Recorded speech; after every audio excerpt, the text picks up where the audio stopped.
Hello, I'd like to bring you into my world. I have been a journalist in Japan for about 25 years.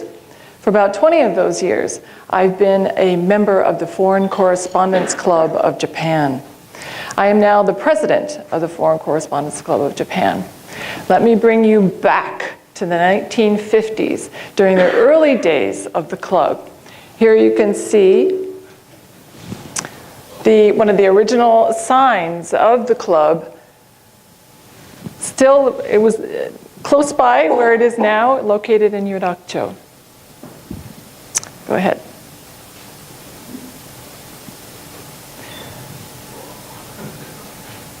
This is the good old days of journalism.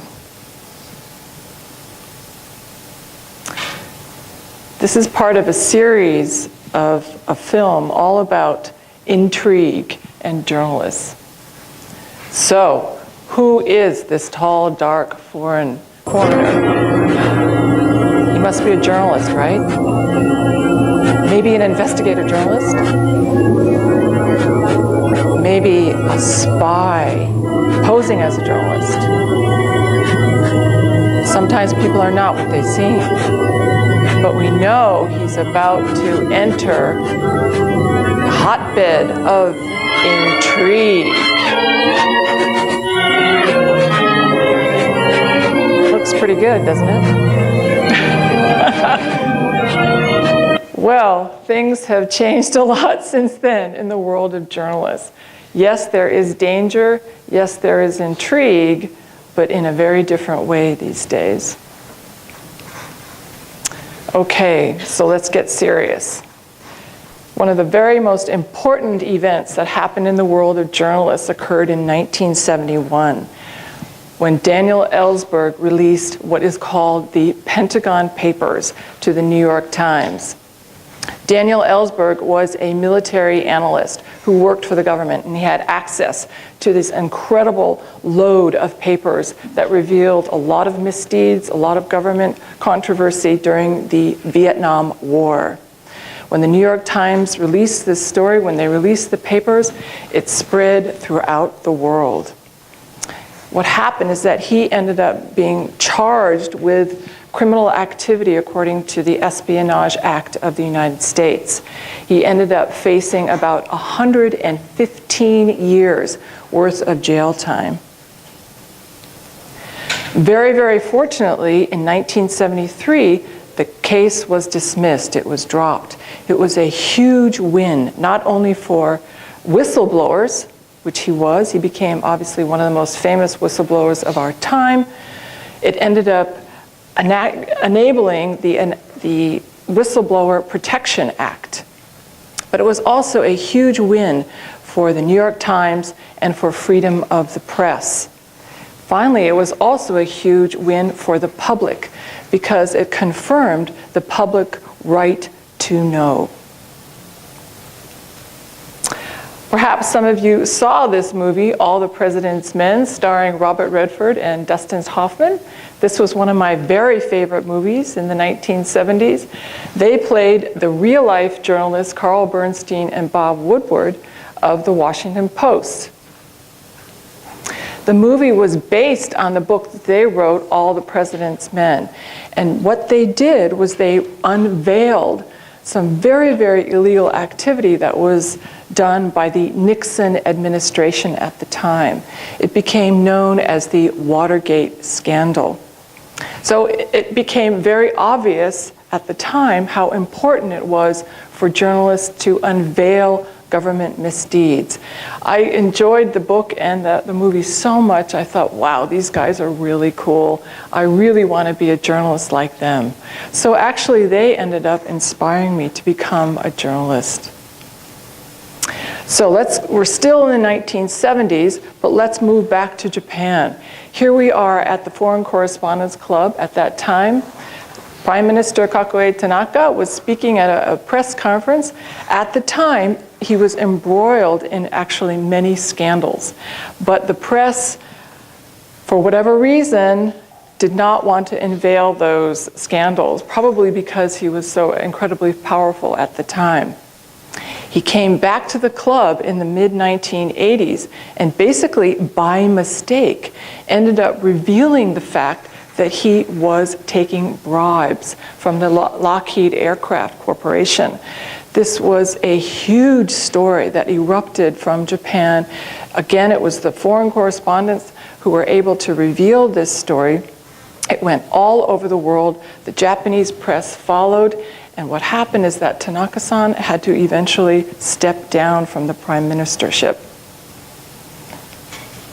Speaking of misdeeds, a lot of times in the world of journalism, it can be very dangerous uncovering government misdeeds, but also following cults like the Aum Shinrikyo. Perhaps some of you remember Shoko Asahara, who was the cult leader. In 1995, the cult released sarin gas in the subway system of Tokyo. 8 people died and many were injured.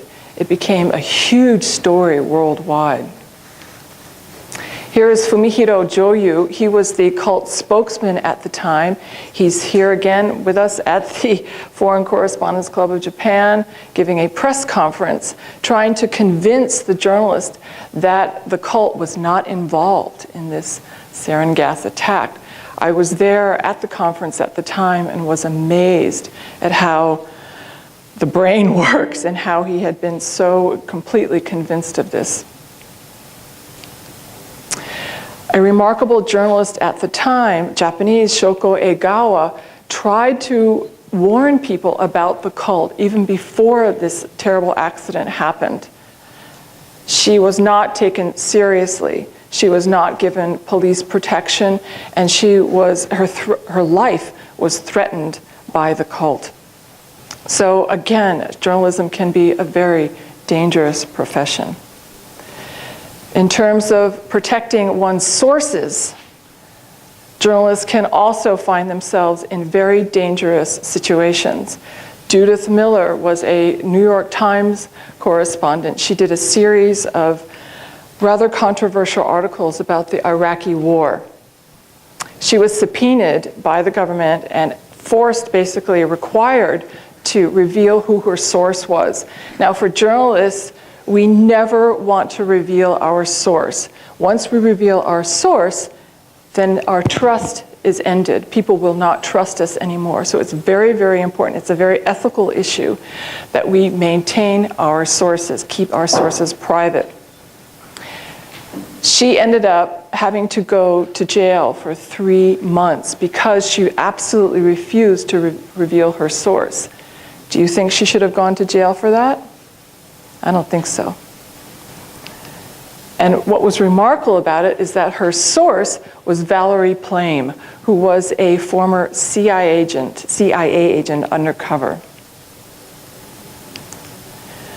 You must know Julian Assange and Wikileaks.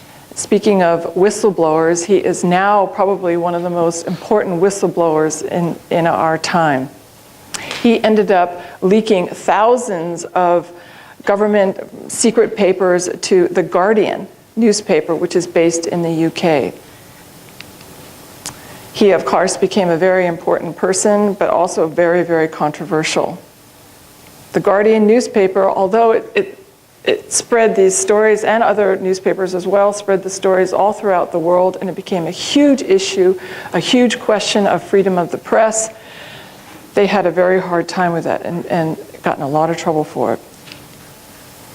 Another amazing event that happened very recently was just last year in 2012. The Associated Press had their phone records seized by the Justice Department in the United States. And it was one of the first situations of this kind and really brought about the question of what is illegal and what is legal in terms of government activity. There were probably about 100 Associated Press journalists who were affected by this, and the journalism industry, the journalism world overall. You must know Edward Snowden. He, of course, has become an extremely important whistleblower of our time. He ended up basically revealing the National Security Agency phone tapping and, scandal.